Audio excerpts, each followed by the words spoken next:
Very thankful to be here this morning, and I hope that it will allow me to fix a wrong from 40 years ago. What do I mean? I remember being, there's supposed to be a slide that pops up here. I remember being a 19-year-old student at Northeastern Christian Junior College, and it was the spring of 1983, and I was asked to preach a sermon at the local congregation down there, and was asked to preach that, and it was during a semester that I was taking 21 hours of credit, and was involved in taking Greek and playing volleyball and all this other stuff. My professor there of Bible told us all as we're preparing, and when you're done speaking, you throw away all your notes and you're allowed to keep your outline. After I was done speaking that sermon, my roommate, who just was the greatest friend anyone could have, and he came up to me and said, "Ed, you know, our professor says that we can throw away our notes and keep our outline. I would like to let you know you need to burn your notes, burn your outline, because that really wasn't an effective message." And looking at that, it wasn't. It was bad.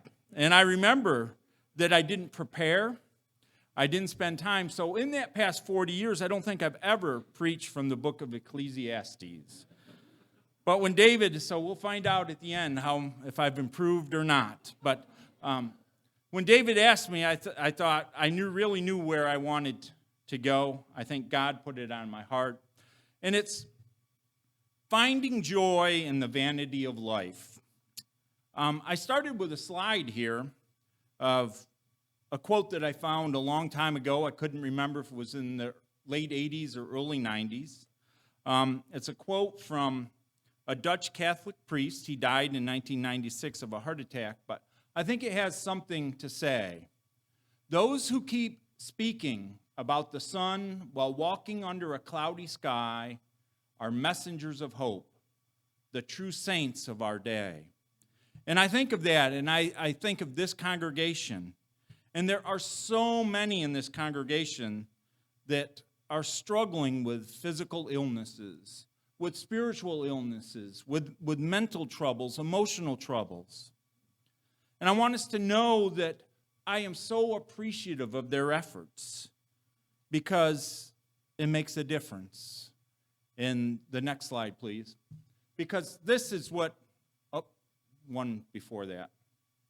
And I don't know why, well, I changed the word, and I don't know why it came out. It doesn't look this way on my computer, but changing the word S-U-N to S-O-N, because I see so many in this congregation shining the sun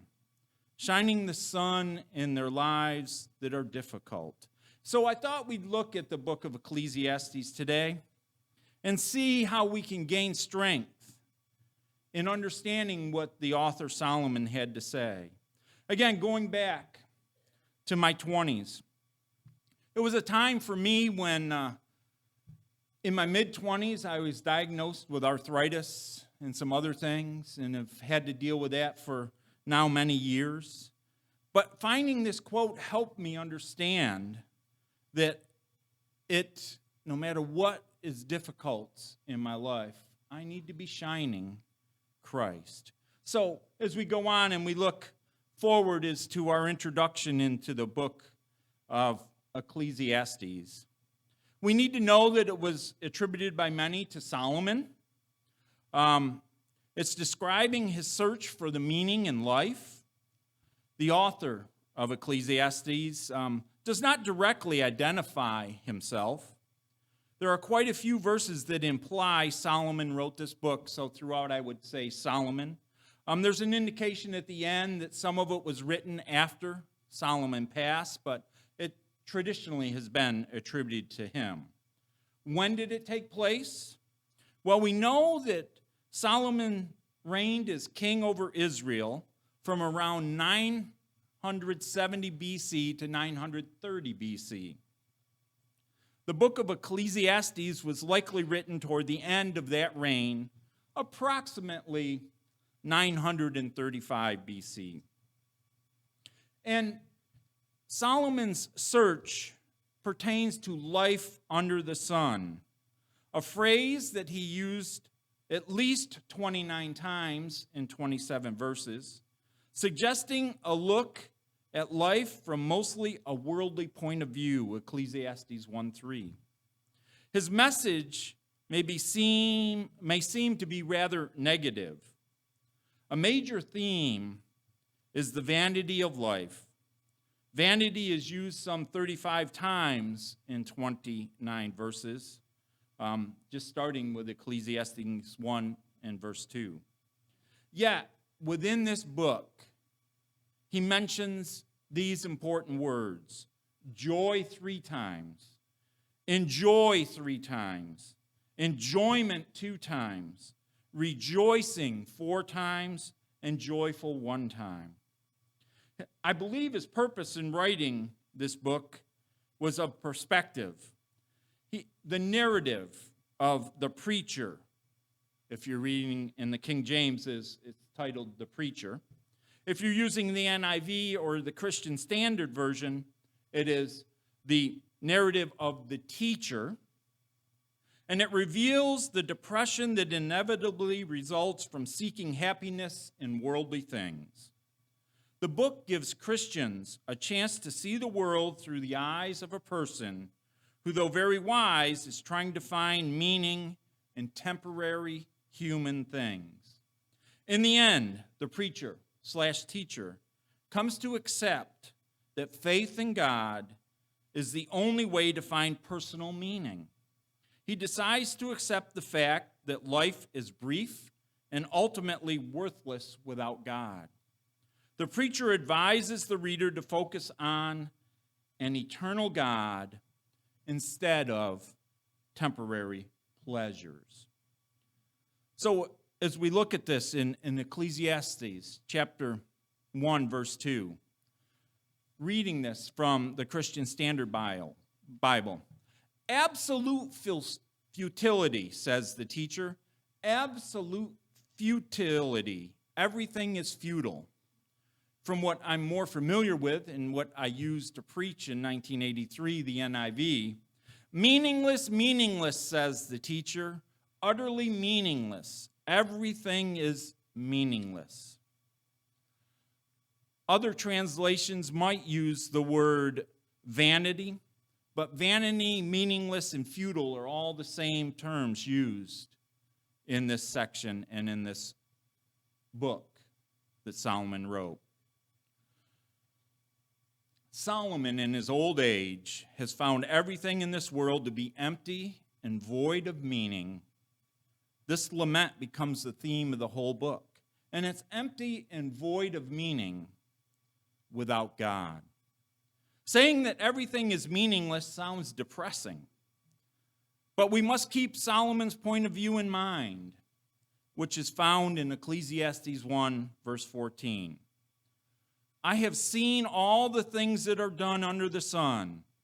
All of them are meaningless, a chastening after the wind. The key phrase is under the sun, which is repeated throughout the book, as we've mentioned. Solomon is sharing an earthbound perspective. He is only considering life under the sun, that is, a human life lived to the exclusion of any consideration of God. From that godless perspective, everything is indeed meaningless. In the book of Ecclesiastes, Solomon discusses 10 vanities, 10 things that are meaningless when considered from the limited guide point of the view of under the sun. Without God, in chapter 2, verses 14 through 16, wisdom is meaningless. Human wisdom is meaningless.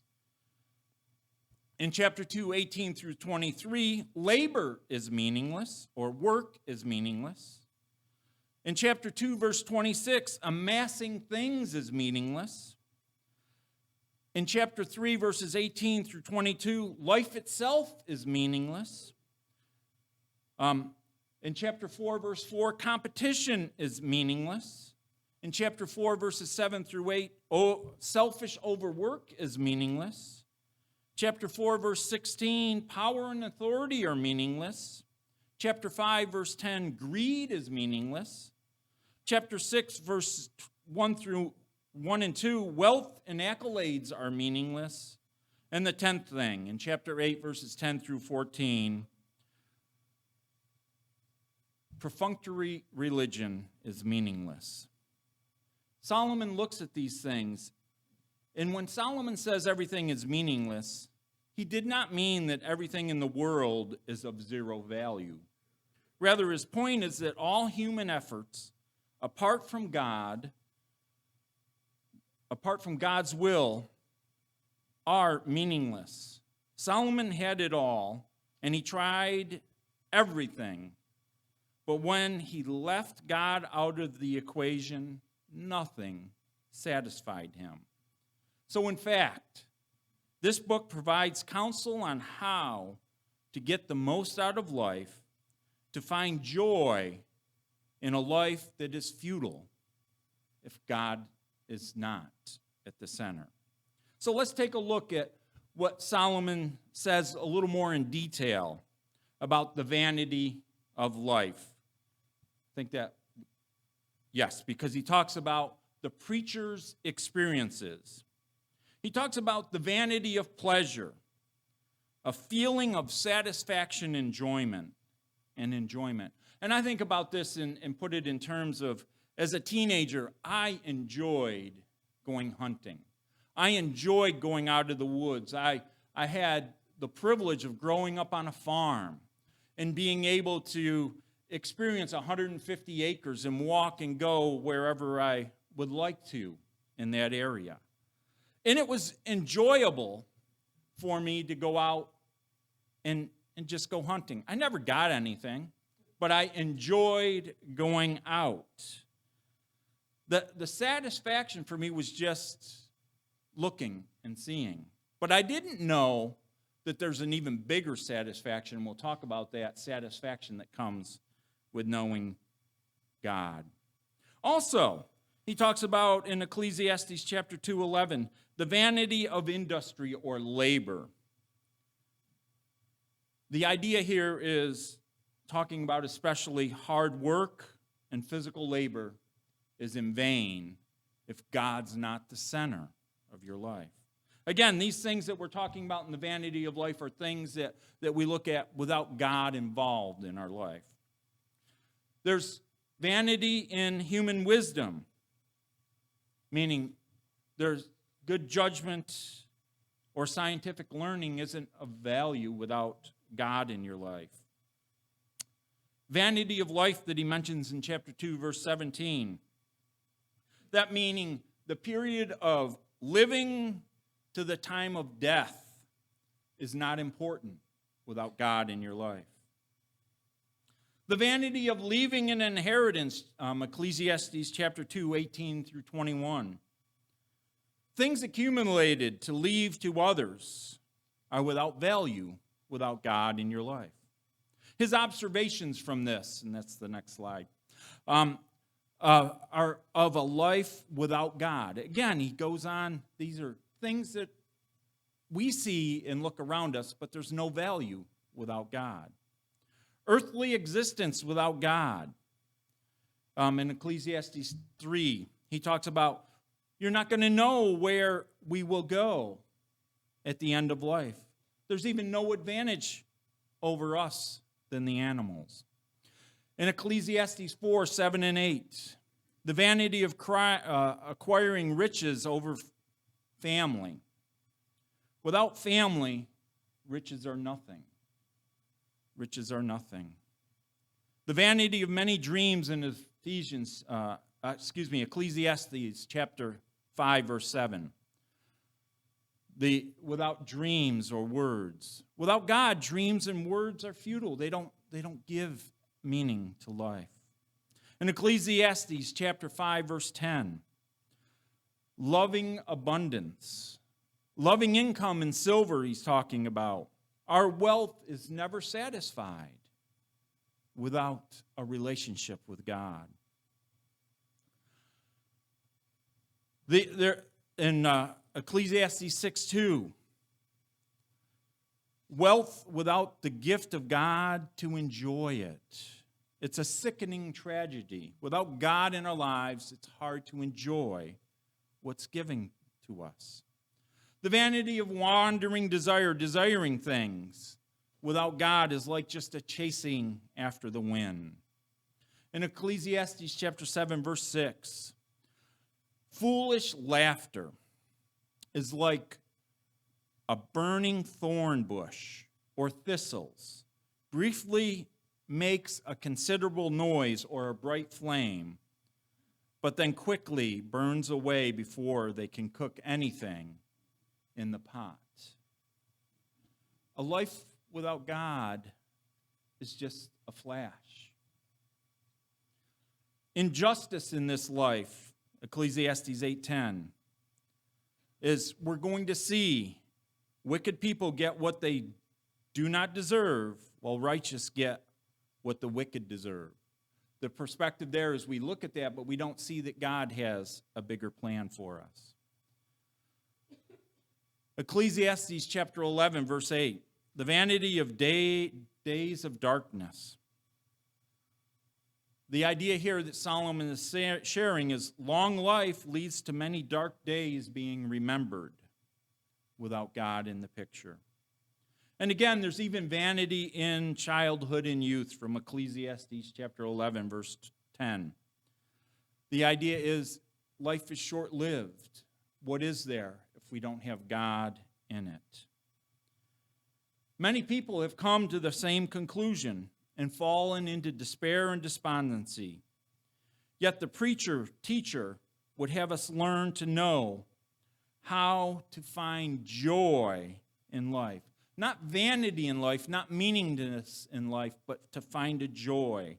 So we're going to talk about the joy in life is when you allow God to be in charge of your life and you put His word first over everything else. And it'd be the next slide. Oh, next one after that. We've already covered the summary. The joy in life found in Ecclesiastes as we look at that. Next one, the preacher's experience with God. When Solomon had God in his life and allowed it to be in his life, he exclaimed in Ecclesiastes chapter 2, his heart rejoiced in his labor. Being able to do something with God as your center brings joy. He also mentioned in that same chapter, Ecclesiastes 10, he mentions, all that my eyes desired, I did not deny them. I did not refuse myself any pleasure, for I took pleasure in all my struggles. This was my reward for all of my struggles. With God in his life, he was able to take pleasure in his struggles and understand that the difficulty of life could be endured. His observations. Nothing is better than enjoying simple things in what you do. Ecclesiastes chapter 24. Again, with God in the center, there's nothing better than enjoying the simple things in what you do. And this is a gift from God. Ecclesiastes 2, 24 through 25. The ability to enjoy what you have and what you do comes from God. Joy comes when God is at the center of our life. It doesn't mean everything's perfect, but we can see a joy beyond what we're experiencing, is what the preacher has to say. God gives wisdom, knowledge, and joy to the man good in his sight. For the person who is pleasing in his sight, he gives wisdom, knowledge, and joy. But to the sinner, he gives the task of gathering, accumulating in order to give to the one who is pleasing in God's sight. When we're with God, we're able to gather things, but we're able to give them so that others can enjoy. It's like our Bible class this morning and talking about the Good Samaritan. He gave where he saw a need. He didn't allow what religion may have thought or taught. He gave where there was a need. When we have God on our side, we're able to give where there's a need. He goes on in Ecclesiastes to 2:26. The wicked may acquire many things, but it will evidently be given to the good. If we got God on our side, in the end, all who are living for God will receive the greatest and best reward possible. That reward being eternal life. With God, we should seek and rejoice and do good. Because with God, there is nothing better. Because with God, there is nothing better when we give all our effort to Him. When we give all our effort to Him, there's nothing better. It doesn't mean we're not going to have difficulty and struggles, but there's nothing better. Every man should enjoy the good in their labor, which is a gift from God, according to Ecclesiastes 3:13. And it reads, "It is also the gift of God whenever anyone eats, drinks, and enjoys with all of his efforts." They're okay to enjoy when we put God at the center of our lives. The joy in one's work is his heritage, not what may happen after he's gone. In Ecclesiastes chapter 3:22, "I have seen that there is nothing better than for a person to enjoy his activities, because that is his reward. For who can enable him to see what will happen after he dies?" With God, we know what will happen after he dies, but on this point, I want us to think about somebody in your life that you knew worked hard and ensured who they were, knowing that they were God's child. It makes a big difference to see that and be an encouragement to others. In Ecclesiastes 5, verse 18, "Here is what I have seen to be good. It is appropriate to eat, drink, and experience good in all the labor one does under the sun. During the few days his life God has given him, because that is his reward. Furthermore, everyone to whom God has given riches and wealth, He has also allowed him to enjoy them. Take his reward and rejoice in his labor. This is a gift of God, for he does not often consider the days of his life, because God keeps him occupied with the joy in his heart." Allowing God to be the center of our hearts allows us to have a greater joy in our life that others that don't have God do not experience. So in the day of prosperity, we need to rejoice. In the day of adversary or difficulty, we need to also rejoice. But we need to plan, as it says in Ecclesiastes 7:14. "In the day of prosperity be joyful, but in the day of adversary consider. God has made the one as well as the other, so that no one can discover anything that will come after him." We need to be willing to accept the goodness that God gives us and the difficulties that we face in our lives. And if we have God at the center of our lives, we can accept them in better ways. Thus, he commands enjoyment of the fruit of one's labor, Ecclesiastes 8:15. "So I commanded enjoyment, because there is nothing better for a person under the sun than to eat, drink, and enjoy himself, for this will accompany him in his labor during the days of his life that God gives him under the sun." And for this, I thought about the times that we have our ministries that labor and work to serve others. And if you're ever involved within doing one of those ministries, there is a joy of being able to serve together. We are God's people, and there is a great joy in being able to do that with God at our center. So it comes to the preacher's summary for people with God at the center of their lives. It basically is summarized this way. If we have God at the center of our life, we can eat and drink and be merry in our hearts. We can express joy in how we live. We can live joyfully with our wives, whom we love. I forgot to mention that earlier, Ecclesiastes 9:9. You can enjoy your youth. Enjoy your youth with a caveat. Yet remember, you will be accountable. Young people, enjoy your youth. I think back, I'm thankful for the forgiveness of Christ for my sins as a youthful offender in so many ways. But we need to remember we're going to be accountable. We need to remove sorrow and put away evil, for it is short-lived. Life is short-lived. Remember your Creator in the days of your youth, and I would say in all of your life. Ecclesiastes 12:1 tells us to remember our Creator.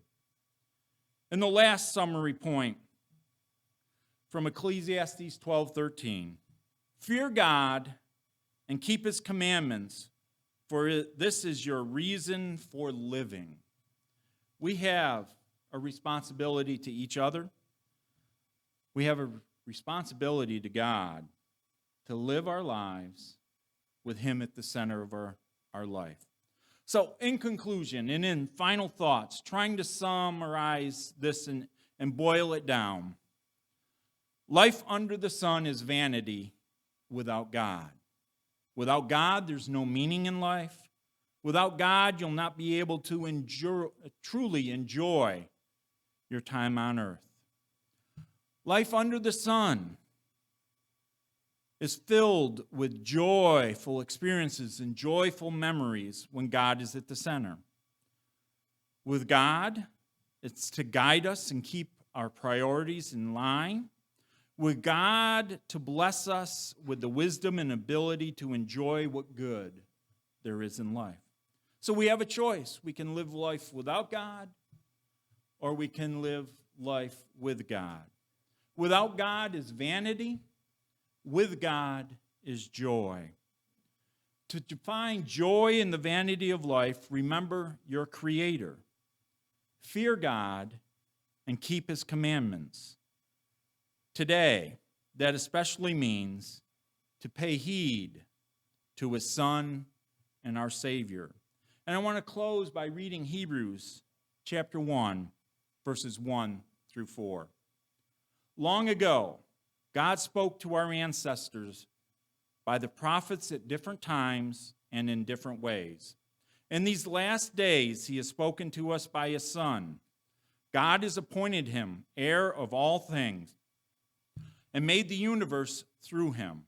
The Son is the radiance of God's glory and the exact expression of His nature, sustaining all things by His powerful word. After making purification for sins, He sat down at the right hand of the Majesty on high. So He became superior to the angels, just as the name He inherited is more excellent than theirs.